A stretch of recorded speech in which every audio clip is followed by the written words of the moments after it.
बिस्मिल्लाहिर्रहमानिर्रहीम। अस्सलाम वालेकुम स्टूडेंट्स, उम्मीद आप सब खैरियत से होंगे। Financial statement analysis from the book of Charles H Gibson, chapter number 4, income statement and question number 1, problem 4-1। The following information for Dacher Automotives covers the year end 2008। हमारे पास जो इन्फॉर्मेशन अवेलेबल है उसमें एडमिनिस्ट्रेटिव एक्सपेंसेस हैं, dividend income है, income taxes हैं, interest income है, merchandise inventory आपके पास opening है, ये जनवरी 1 की बात की जा रही है, और मर्चेंडाइज इन्वेंट्री आपके पास जो है वो एंडिंग की, यानी कि ये 31 दिसंबर की बात की जा रही है। Flood loss, net of tax, जो आपको फ्लड की वजह से लॉस हुआ है, ठीक है, उसको नेट ऑफ टैक्स करना है आपने, ठीक है। और उसके बाद जो है परचेजेस आपको दी गई हैं, सेल्स दी गई है और सेलिंग एक्सपेंस दिए गए हैं, ठीक है। Prepare a multi step income statement, multi step income statement आपने बनानी है।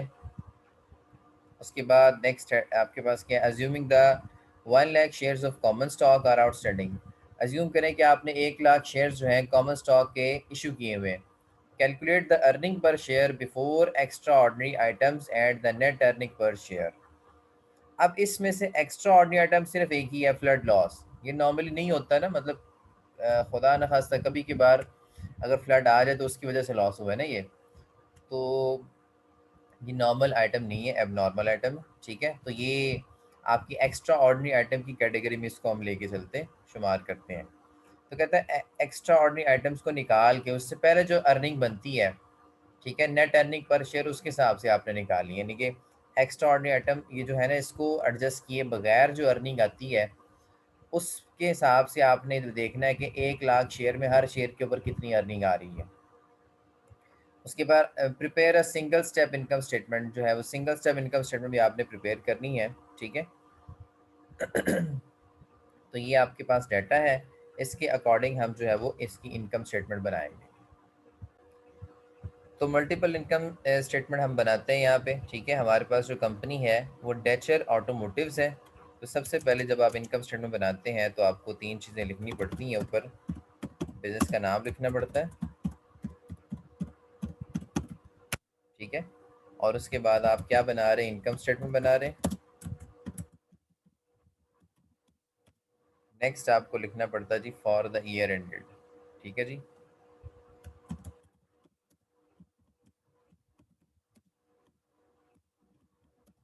ठीक है, अब जो भी पीरियड है आपका December 31 है,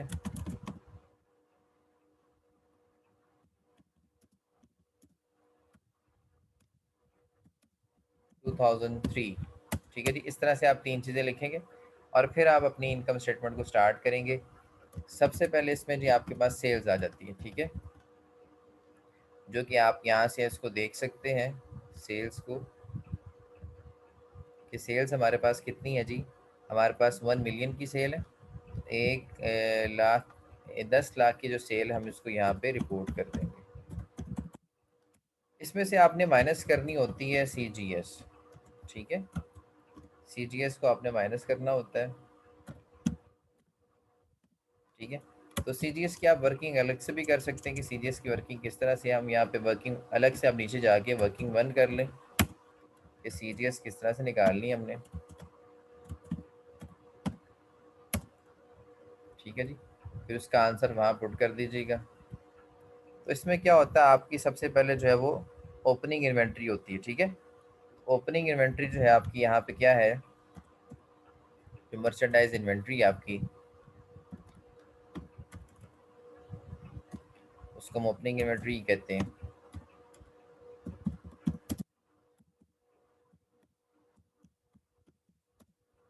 अब वो देखें यहाँ पे क्या जी, सवाल में देखें ज़रा, ओपनिंग इन्वेंट्री आपके पास कितनी है, 6,50,000 है। इसमें परचेजेस को ऐड करेंगे और क्लोजिंग को यहाँ से माइनस कर, 6,50,000 है, और ऐड हमने इसमें करना है 4,60,000 और माइनस कर देना है 4,40,000 को, ठीक है। तो यहाँ पे आपके पास जो है वो 6,50,000, ठीक है। इसमें ऐड कर देंगे हम परचेजेस को, दैट इज़ 4,60,000 थी, ठीक है जी, ऐड अप कर देंगे। ऐड करके हमारे पास जो आंसर आ जाता है 6 और ये 10 लाख हो गया, ये 11,10,000 का आंसर आ जाता है।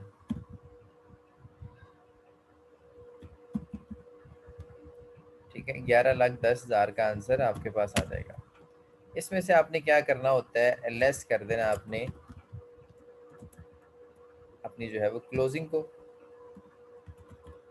अब क्लोजिंग इन्वेंट्री आपकी कितनी थी वो देखना पड़ेगा। क्लोजिंग यहाँ से दोबारा देख लेते हैं। क्लोजिंग हमारे पास जो है ये जो 12/31/12 दी हुई है 4,40,000। तो 4,40,000 इसमें से हम क्या कर देंगे, माइनस कर देंगे। ठीक है, तो यहाँ पे हमारे पास जो है वो CGS का आंसर आ जाएगा। अगर इसमें से 4,40,000 हम माइनस करते हैं तो ये हमारी जो है कॉस्ट ऑफ सेल आ जाएगी तकरीबन कोई 6,70,000 की। तो ये वर्किंग वन है जो हम यहाँ पुट कर सकते हैं। ठीक है, 6,70,000।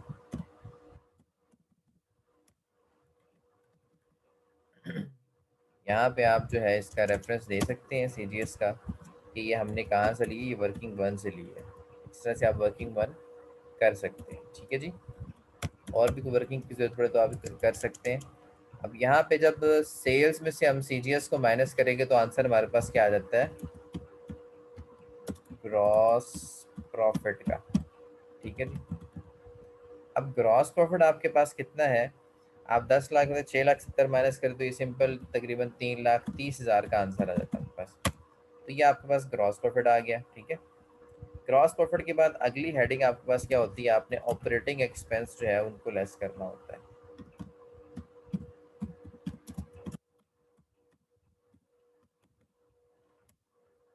ऑपरेटिंग एक्सपेंस को अब ऑपरेटिंग एक्सपेंस में आपके पास आ जाते हैं आपके सेलिंग और एडमिन एक्सपेंसेस। ठीक है, सेलिंग और एडमिनिस्ट्रेशन एक्सपेंस जो है उनको आपने यहाँ एडजस्ट करना होता है। अब यहाँ पे सवाल में देख लेते हैं हमारे पास अवेलेबल हैं, एडमिनिस्ट्रेटिव एक्सपेंस भी दिए हुए हैं। ठीक है, और उसके बाद सेलिंग एक्सपेंस भी दिए हैं। 62,000 एडमिन एक्सपेंसेस है और 43,000 आपके पास सेलिंग एक्सपेंस है। ठीक है, इन दोनों को यहाँ पे एडजस्ट करेंगे। हम एडमिन एक्सपेंस को भी एडजस्ट करेंगे, एडमिनिस्ट्रेटिव एक्सपेंस को भी,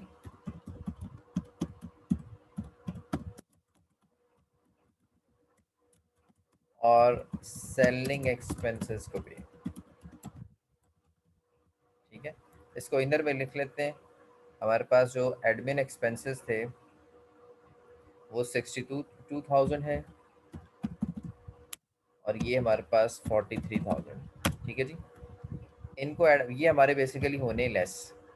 ठीक है जी, तो इनको हम करते हैं लेस।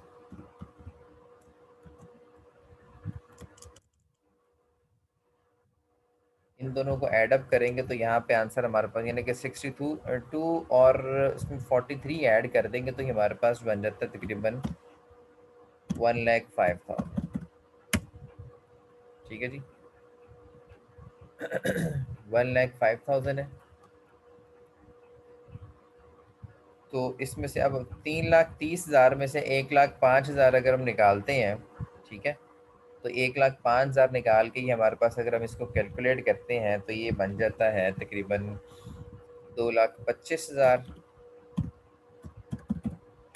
ठीक है, अब ये 2,25,000 जो आया आंसर, ठीक है, ये बेसिकली हमारी ऑपरेटिंग इनकम है। ये हमारी क्या कहलाएगी, ये हमारी ऑपरेटिंग इनकम कहलाएगी, क्योंकि ऑपरेटिंग एक्सपेंस माइनस किए, उसके बाद जो इनकम आ रही हमारी ऑपरेटिंग इनकम कहलाएगी। उसके बाद हमारी अलग से हेडिंग होती है ऑपरेटिंग इनकम के बाद अदर इनकम की। ठीक है, और फिर अदर एक्सपेंसेस की होती है और फिर हमारी एक्स्ट्रा ऑर्डिनरी इनकम। ठीक है, तो अदर इनकम की हेडिंग हम लगा लेंगे अदर इनकम, क्योंकि ये मल्टीपल स्टेप है ना, तो इसमें डिफरेंट स्टेप है। पहले सेल में से CGS माइनस की ग्रॉस प्रॉफिट आ गया, फिर ऑपरेटिंग एक्सपेंस की हेडिंग लगी। ठीक है, स्टेप आया, फिर उसके बाद अदर इनकम का स्टेप है, फिर उसके बाद अदर एक्सपेंसेस का स्टेप है, फिर एक्स्ट्रा ऑर्डिनरी का स्टेप है। तो इस सारे स्टेप्स में हमने इसको वाइंड अप करना है। ठीक है, तो अदर इनकम में हम देख लेंगे कि अदर इनकम में हमारे पास क्या आ जाता है। यहाँ पे अदर इनकम की हेडिंग लगा दी। ठीक है, तो अदर इनकम में हमें देखना पड़ेगा सवाल में कि हमारे पास क्या है। अदर इनकम बेसिकली हमारे पास डिविडेंड इनकम अवेलेबल है 10,000 की, ठीक है। तो ये अदर इनकम हमारी, हमने कहीं पे इन्वेस्टमेंट की होगी, वहाँ से हमें पैसा आ रहा है। किसी जगह शेयर्स में इन्वेस्टमेंट की होगी ना, वहाँ से पैसा आ रहा है। तो शेयर्स के ऊपर जो प्रॉफिट मिलता है वो आप लोगों को पता है, उसको हम डिविडेंड कहते हैं, ठीक है। कोई नई बात नहीं है इसके अंदर। तो डिविडेंड इनकम आपकी 10,000 है, 10,000 इसमें हम एडजस्ट कर देंगे, अदर इनकम एडजस्ट हो जाएगी, तो ये आपकी ऑलमोस्ट बन जाएगी। इसको ऐड अप करना है, ठीक है। अदर इनकम को हम क्या करेंगे, ऐड करेंगे। इनकम्स ऐड होती हैं और लॉसेस और एक्सपेंसेस को हम लेस करेंगे। तो अदर इनकम जो है 10,000 हम ऐड कर लें तो ये हमारी 2,35,000 बन जाएगी, ठीक है। 2,35,000 बन जाएगी। इसी तरह से जैसे हमने अदर इनकम की हेडिंग लगाई, अदर एक्सपेंसेस की हेडिंग भी लगाएंगे हम। अदर एक्सपेंसेस की हेडिंग हम लगाएंगे और हम देखेंगे सवाल में हमारे पास अदर एक्सपेंसेस कौन से हैं, ठीक है जी। अच्छा, अब यहाँ पे देखें अदर एक्सपेंस हमें देखने पड़ेंगे सवाल में कौन से हैं, ठीक है। तो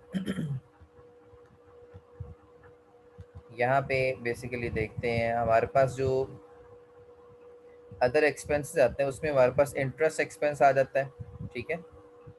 बस इंटरेस्ट एक्सपेंस ही है हमारे पास, ठीक है। तो इंटरेस्ट एक्सपेंस जो है उसको हम यहाँ पे लिख लेंगे, वो कितना है जी, 20,000 का इंटरेस्ट एक्सपेंस है। बस यही अदर एक्सपेंस में आ जाएगा आपके पास। तो ये इंटरेस्ट एक्सपेंस जो है इसको हम यहाँ लिखेंगे,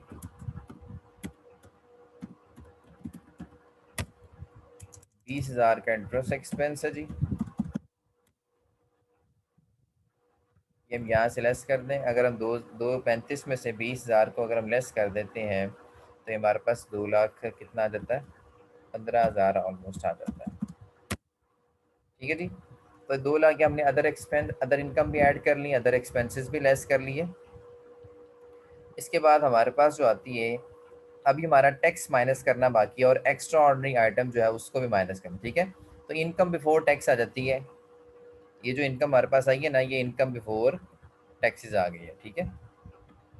इसको हम क्या कह सकते हैं कि इनकम बिफोर, चूँकि अभी हमने एक्स्ट्रा ऑर्डिनरी आइटम भी एडजस्ट नहीं की, इसलिए हम कह सकते हैं कि ये बिफोर टैक्स और बिफोर एक्स्ट्रा ऑर्डिनरी आइटम भी है अभी, ठीक है। कि अभी ना इसमें से एक्स्ट्रा ऑर्डिनरी आइटम माइनस हुई है और ना ही इसमें से इनकम टैक्स माइनस हुआ, ठीक है। तो income before taxes and you लिख सकते हैं एक्स्ट्रा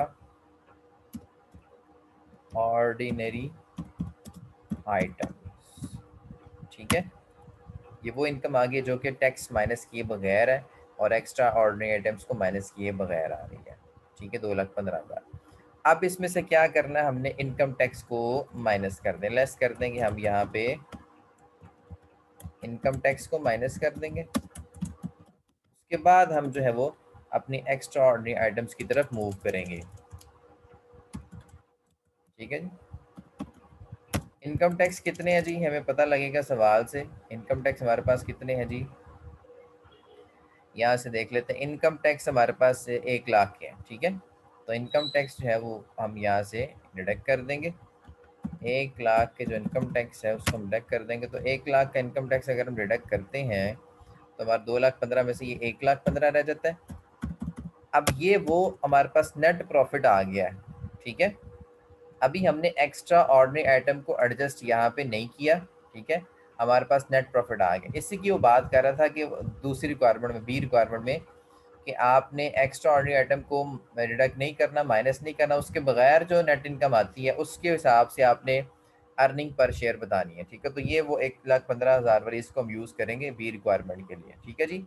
लेकिन अभी हमने इनकम स्टेटमेंट मुकम्मल करनी है क्योंकि हमारा एक्स्ट्रा ऑर्डिनरी आइटम वाला पोर्शन अभी रहता है, तो उसको अभी हम यहाँ से वो एडजस्ट करेंगे, ठीक है। एक्स्ट्रा ऑर्डिनरी आइटम हमारे पास आती है जी, यहाँ पे हम हेडिंग लगा सकते हैं जैसे बाकी हेडिंग एक्स्ट्रा ऑर्डिनरी आइटम,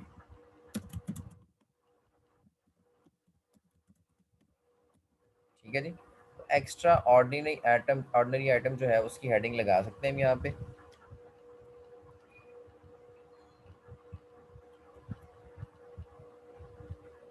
ठीक है। आप देख रहे हैं ना डिफरेंट स्टेप, पहले ऑपरेटिंग एक्सपेंस आए, ठीक है, एडमिन सेलिंग, और उसके बाद फिर अदर इनकम आई, फिर अदर एक्सपेंसेस आए, फिर अब एक्स्ट्रा ऑर्डिनरी आइटम्स आ रही हैं। ठीक है, एक्स्ट्रा ऑर्डिनरी आइटम में हमारे पास क्या था, फ्लड लॉस था। ठीक है, आप सवाल में देख सकते हैं वो कितना था हमारे पास। यहाँ देखते हैं फ्लड लॉस है, नेट ऑफ टैक्स दिया हुआ उसने। ठीक है, यानी कि उसने टैक्स का इफेक्ट, जैसे मैंने आपको बताया था कि अगर हमें कोई हैवी लॉस हो जाता है तो गवर्नमेंट ऑफ पाकिस्तान की तरफ से हमें उसके ऊपर रिलीफ मिलता है। जैसे कि हम बहुत प्रॉफिट अगर होता है ना तो टैक्स भी लगता है, अगर किसी वजह से कोई प्रॉफिट होता है तो टैक्स लगता है, लेकिन अगर लॉस होता है तो हमें टैक्स में फिर रिलीफ भी मिलता है। तो यहाँ से हम जो है फिर वो रिलीफ भी लेंगे यहाँ पे। ठीक है, नेट ऑफ टैक्स करके उसने दिया हुआ है। ठीक है, तो नेट ऑफ टैक्स करके उसने 30,000 दिया हुआ आपको, 30,000। ठीक है, 30,000 यहाँ पॉजिटिव में है। ठीक है, तो हम इसको यहाँ से डिडक्ट कर देंगे नेट ऑफ टैक्स करके। 30,000 को हमने यहाँ से जो है वो डिडक्ट कर देना। यानी कि उसने नेट ऑफ टैक्स से मुराद किया है कि वो टैक्स में एडजस्टमेंट कर ली हुई है। ठीक है, अगर टैक्स टैक्स में एडजस्टमेंट ना की होती, ठीक है, तो फिर जो है हम उसको क्या करते, एडजस्टमेंट करते और उसके बाद फिर लिखते। ठीक है, ये नेट ऑफ टैक्स करके उसने, नेट ऑफ टैक्स का मतलब टैक्स में एडजस्टमेंट हो गई, यानी कि टैक्स में रिलीफ हमने ले लिया हुआ है। ठीक है, तो ये लॉस हम जो है यहाँ से माइनस करेंगे। ठीक है, ये माइनस करेंगे तो हमारे पास कितना आ जाएगा, इसको आप ब्रैकेट में लिख लें।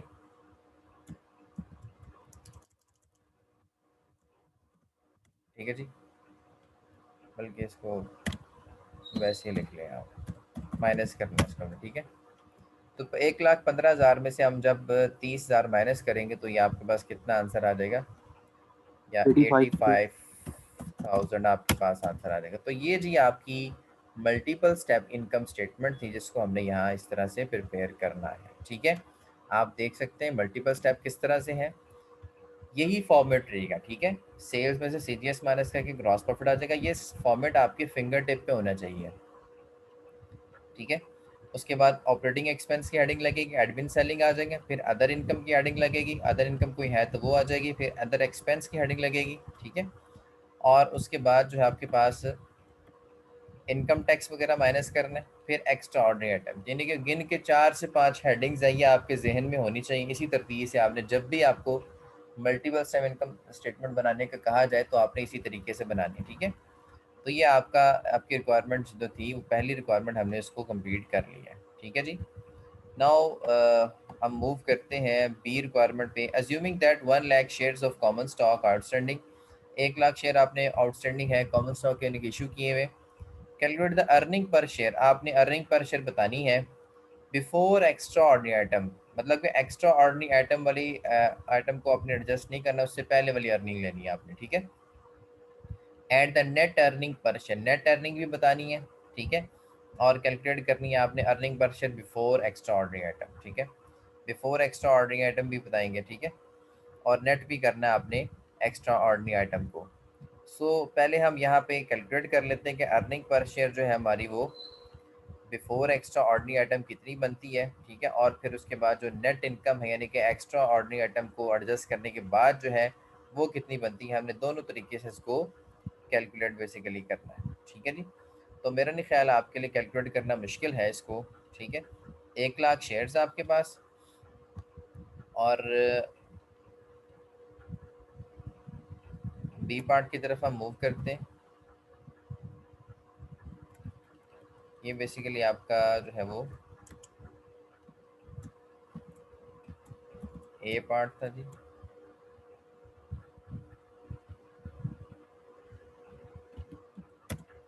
ठीक है,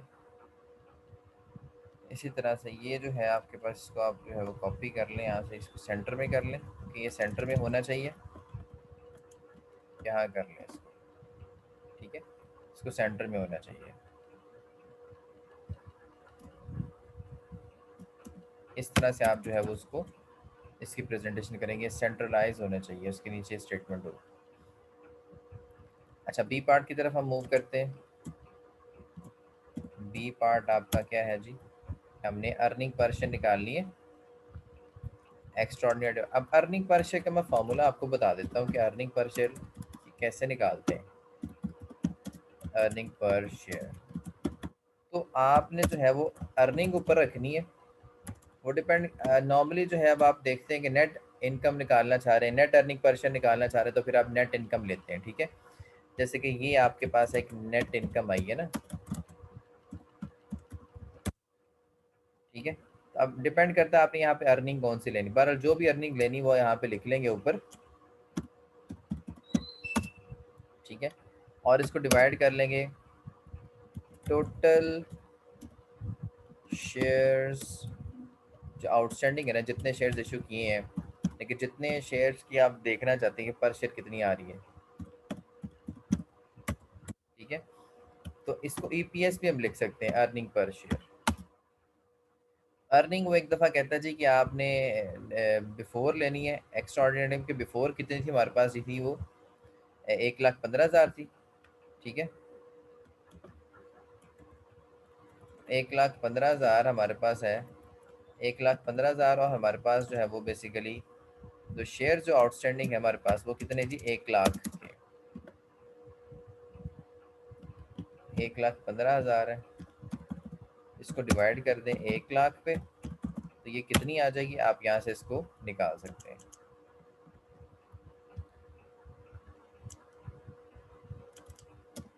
इसका अगर आप देख लें तो ये मेरे ख्याल 1 पॉइंट समथिंग आ जाएगी। ठीक है, 1.15 राउंड अबाउट ये आ जाएगी आपके पास। ठीक है, इसी तरह से ईपीएस अगर आप दूसरी निकालना चाहते हैं, ठीक है, वो आपकी नेट इनकम के हिसाब से है, तो 85,000 वहाँ पे ले लेंगे अर्निंग, वो एक्स्ट्रा ऑर्डिनरी आइटम एडजस्ट करने के बाद जो इनकम आई है उसके हिसाब से। यहाँ भी आपके पास जो है वो 1,00,000 शेयर्स है, और ये आपकी जो है वो उसी तरह से आपके पास ये 0.85 जो है वो आ सकती है। ठीक है, अगर हम निकालना चाहें 0.85। ठीक है, लेकिन उससे जो हमें सवाल की रिक्वायरमेंट दी थी वो कुछ इस तरह से थी कि आप दोनों हमें निकाल के दिखाएं। जो बी रिक्वायरमेंट हम किस तरह से करेंगे, अर्निंग पर शेयर हमने निकाल ली है, ये अलग से वर्किंग मैंने आपको करके दिखा दिया। अब जो सवाल का फॉर्मेट है वो क्या है, अर्निंग पर शेयर हमने फाइंड आउट करनी है। तो हम देख सकते हैं कि before extra ordinary item, extra ordinary item से पहले जो अर्निंग आ रही है, बिफोर एक्स्ट्रा ऑर्डिनरी आइटम। ठीक है, इसको हम कह सकते हैं कि ये हमारी बेसिकली वर्किंग 1 है, इसकी रेफरेंस दे दें, और ये हमारी वर्किंग 2 है। ठीक है जी, तो ये वर्किंग 1 के मुताबिक हमने बिफोर एक्स्ट्रा ऑर्डिनरी आइटम, मतलब एक्स्ट्रा ऑर्डिनरी आइटम को एडजस्ट किए बगैर जो हमने अर्निंग निकाली शेयर के ऊपर। ठीक है, वो वर्किंग 1 के मुताबिक हमारे पास कितनी आ रही है, वो हमारे पास 1.15 आ रही है। ठीक है, अगर हम इसमें से एक्स्ट्रा ऑर्डिनरी आइटम को माइनस कर देते हैं, ठीक है, एक्स्ट्रा ऑर्डिनरी आइटम जो हमारा लॉस था, एक्स्ट्रा ऑर्डिनरी आइटम जो हमारा लॉस था, लॉस बेसिकली जो था वो 30,000 का लॉस था। ठीक है, लॉस अगर हम माइनस करना चाहते हैं तो उसको हम कर सकते हैं यहाँ से माइनस। किस तरह से उसको कर सकते हैं, देखिए जी, हम 30,000 का लॉस है, जैसे हम प्रॉफिट ऊपर रख के और शेयर्स को नीचे रख के प्रॉफिट एक शेयर पे मालूम करते हैं ना, इस तरह लॉस भी एक शेयर पे मालूम किया जा सकता है। ठीक है, लॉस ऊपर रखें 30,000 का, तकसीम करते हैं नंबर ऑफ शेयर्स पे, एक शेयर पे जो एक्स्ट्रा ऑर्डिनरी लॉस आ रहा है वो तकरीबन आपके पास 0.30 का। ठीक है जी, तो इस तरह से आप जो है, अगर आप ये बिफोर में से और लॉस माइनस कर दें तो आपके पास जो है वो फिर आंसर 0.85 ऑलमोस्ट आ जाता है। ठीक है, जो कि हमने उस तरह से भी निकाला है। ये आपके पास बेसिकली जो है वो नेट इनकम आ जाएगी। ठीक है, तो ये आपका क्वेश्चन था, इस हवाले से ये बी पार्ट हो गया। आप इस तरह करना चाहते हैं इस तरीके से कर लें। ठीक है, आप इस तरह से निकालना चाहते हैं तो आप इस तरीके से भी निकाल सकते हैं, ये मैंने फार्मूलाज लगवा के आपको निकलवा दिया। ठीक है, अगर आप इस